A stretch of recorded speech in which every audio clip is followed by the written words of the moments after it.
آپ نے بینکوں میں چوری اور ڈکیتی کے بارے میں تو بہت سنا اور بہت ساری فلمیں بھی دیکھی ہوں گی، لیکن کبھی آپ نے سنا کہ بینک میں گھسے بغیر کسی نے بینک سے $1 ارب لوٹ لیے ہوں؟ جی ہاں، $1 ارب۔ آپ کو آج ایک ایسی ہی کہانی سنانے جا رہا ہوں۔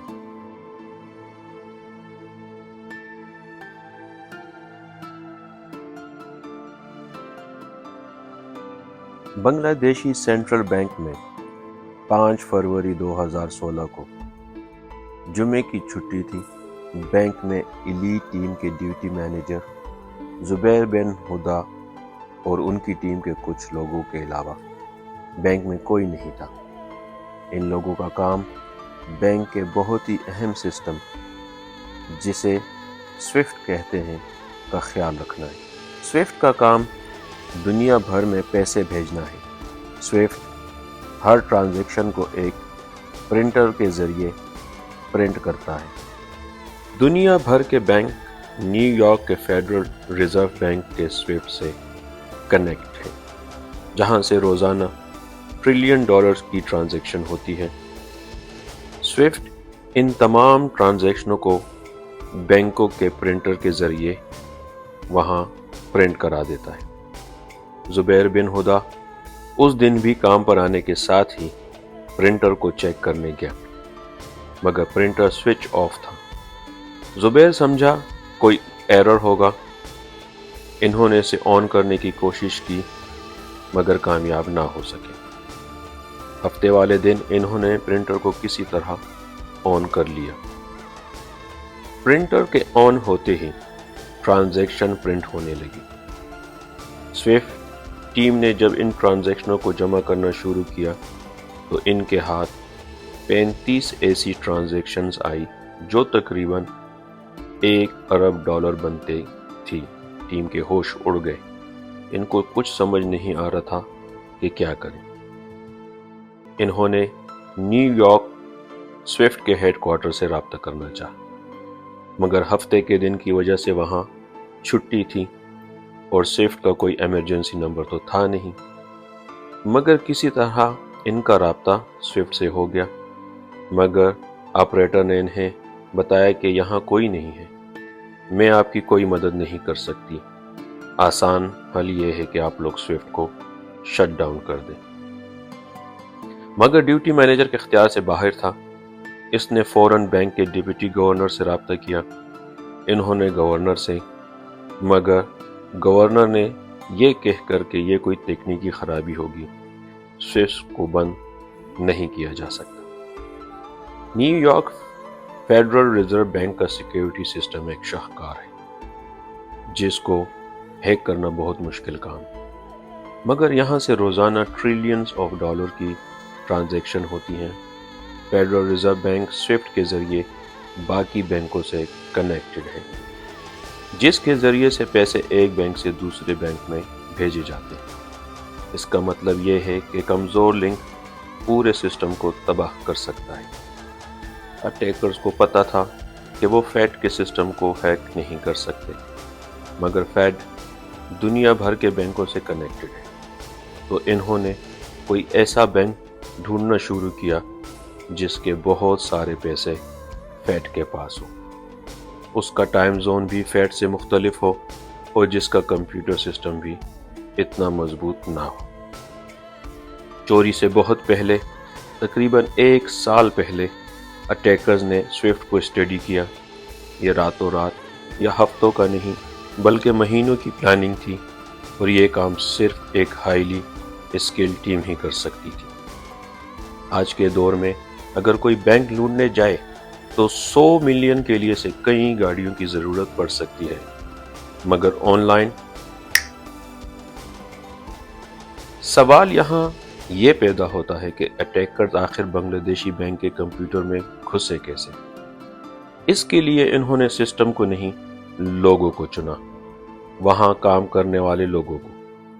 انہوں نے وہاں کام کرنے والے لوگوں کے سوشل میڈیا اکاؤنٹ کے ذریعے اپنے پسند کے لوگوں کو چنا۔ جنوری 2015 بینک کے تقریباً 3 درجن لوگوں کو ایک رسل عالم نامی شخص کی طرف سے ایک ای میل موصول ہوئی جس میں لکھا تھا: میرا نام رسل عالم ہے اور میں آپ کے بینک میں کام کرنا چاہتا ہوں، میری سی وی اٹیچ ہے۔ ان 3 درجن لوگوں میں سے صرف 3 لوگوں نے اس اٹیچمنٹ پر کلک کیا۔ یہ ایک زپ فائل تھی، اس میں صرف ڈاکومنٹس تھے جو رسل عالم کے بارے میں تھے، مگر اس میں بہت سارے نہ نظر آنے والے کوڈ بھی تھے۔ اٹیکرز بینک کے سسٹم میں داخل ہو چکے تھے، کسی بھوت کی طرح اندر ہی اندر اپنا جال پھیلا رہے تھے۔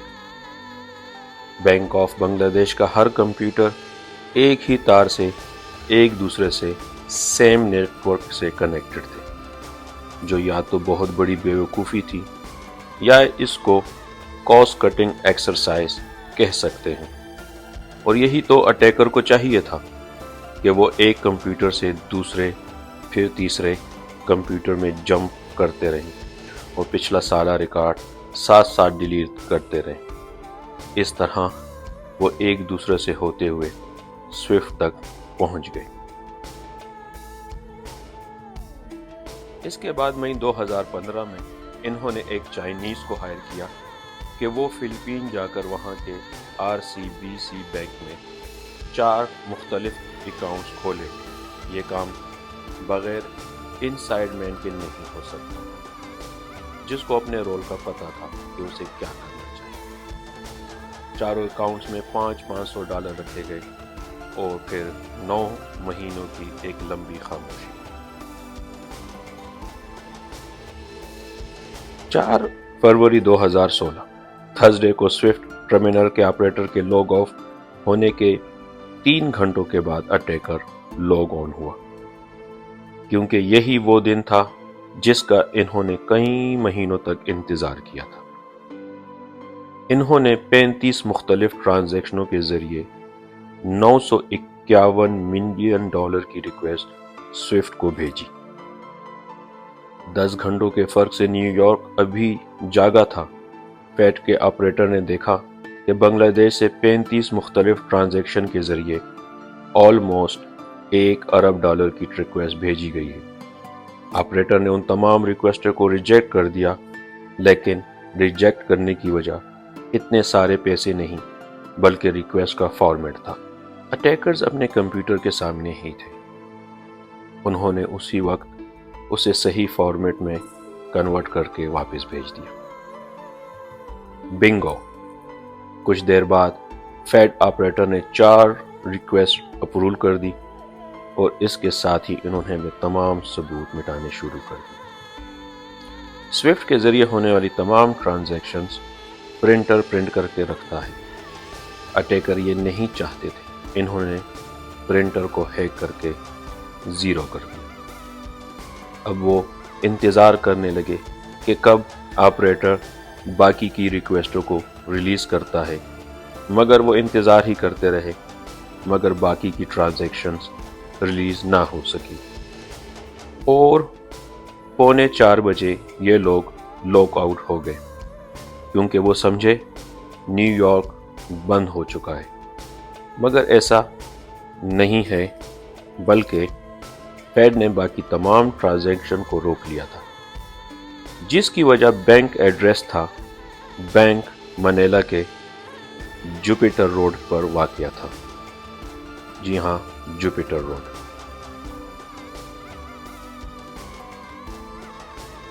دو سال پہلے ایک گریک شپنگ کمپنی ڈیمیٹریس کیمبیز نے 8 تیل کے جہاز خریدنے چاہے، اور کوئی تو نہیں مگر ڈیمیٹریس جانتا تھا کہ یہ پیسے ایران نے دیے ہیں۔ ایران امریکہ کے سینکشن لسٹ میں شامل تھا۔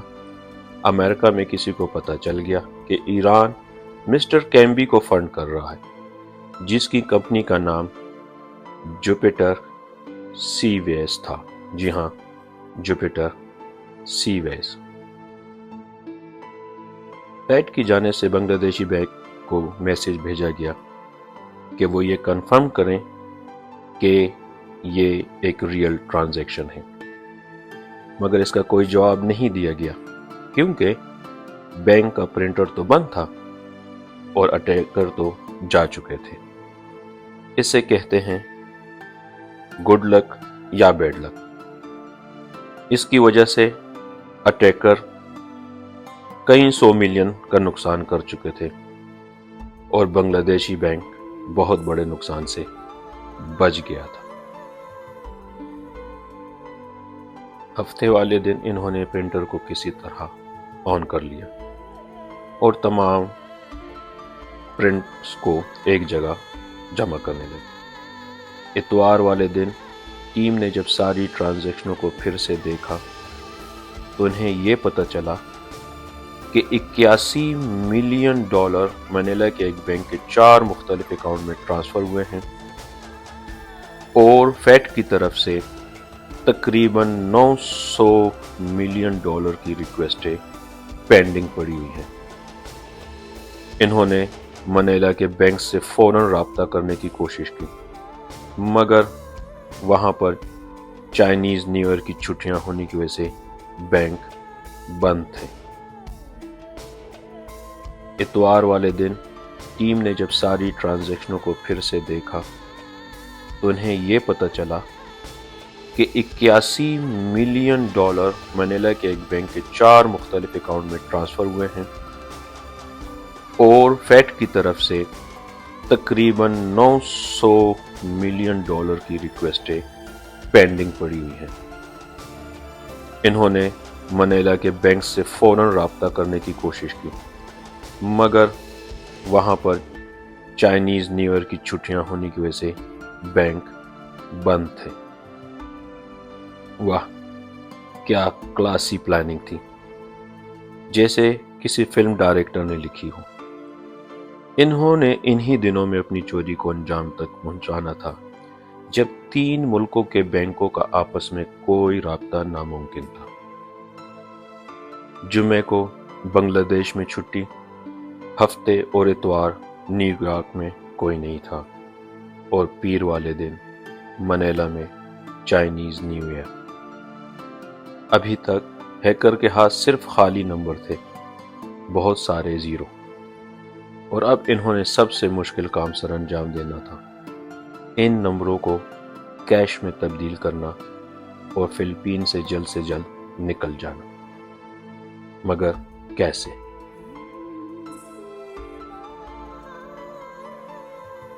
فلپین میں کیسینو ہی ایک ایسی جگہ ہے جہاں پر آپ سے نہیں پوچھا جاتا کہ یہ کیش کہاں سے آیا ہے، اور کیونکہ ان کو صرف کیش سے مطلب ہے اس لیے وہ جنت ہے۔ منیلا چائنیز جواریوں کے لیے جنت ہے۔ ایئرپورٹ سے نکلتے ہی کیسینوز ان کو ویلکم کرتی۔ منیلا کے بینک کی برانچ مینیجر، جس نے اصل میں یہ 4 فیک اکاؤنٹ کھولے تھے، اس نے ان اکاؤنٹ سے 20 ملین ڈالر فلیم کے ذریعے نکالے۔ فلیم اصل میں فلپائنی ویسٹرن یونین جیسا ہی ہے۔ اس نے پہلے ڈالر کو فلپائنی کرنسی جیسے پیسو کہتے ہیں میں ٹرانسفر کیا۔ 22 ملین ڈالر پیسوں میں بہت سارا پیسو بنتا ہے، جو کئی باکسز کے ذریعے ایک گاڑی میں روانہ کر دیے۔ جوا کھیلنے کے لیے انہوں نے بہت سارے لوگوں کو ہائر کیا جو چوری کیے ہوئے کیش کو چپس میں تبدیل کر کے تھوڑی دیر کھیلنے کے بعد چپس کو واپس کیش کی صورت میں لے آتے۔ کلین کیش، اور اس کے لیے ان کے پاس وقت ہی وقت تھا، ایک لانگ ویکینڈ۔ 9 فروری 2016 منگل کے دن منیلا میں نیو ایئر کی چھٹیاں ختم ہوئیں اور RCBC بینک کا اسٹاف واپس کام پر آیا۔ بنگلہ دیشی بینک 22 ملین ڈالر کا نقصان کر چکا تھا اور باقی کے 59 ملین ڈالر کو بچانا چاہتا تھا۔ ایک کے بعد ایک میسج، ہولڈ آل ٹرانزیکشن، ہولڈ آل ٹرانزیکشن۔ مگر یہ میسیجز منیلا کے پرنٹر پر باقی کی ٹرانزیکشن کے ساتھ پڑی رہی اور کوئی جواب نہیں دیا۔ مگر اسی وقت منیلا کے جوپیٹر برانچ کو فیڈ کی طرف سے ایک فون آیا کہ $59 ملین کو بھی ریلیز کیا جائے، اور بینک نے وہ پیسہ ریلیز کر دیا جو سیدھا کیسینو کے اکاؤنٹ میں چلا گیا۔ مور کلین کیش۔ 5 گھنٹے بعد منیلا کے بینک سے بنگلہ دیشی بینک کا رابطہ ہوا اور باقی کی ٹرانزیکشن کو روک دیا گیا۔ مگر اب بہت دیر ہو چکی تھی۔ بینک سے $81 ملین ہوا ہو چکے۔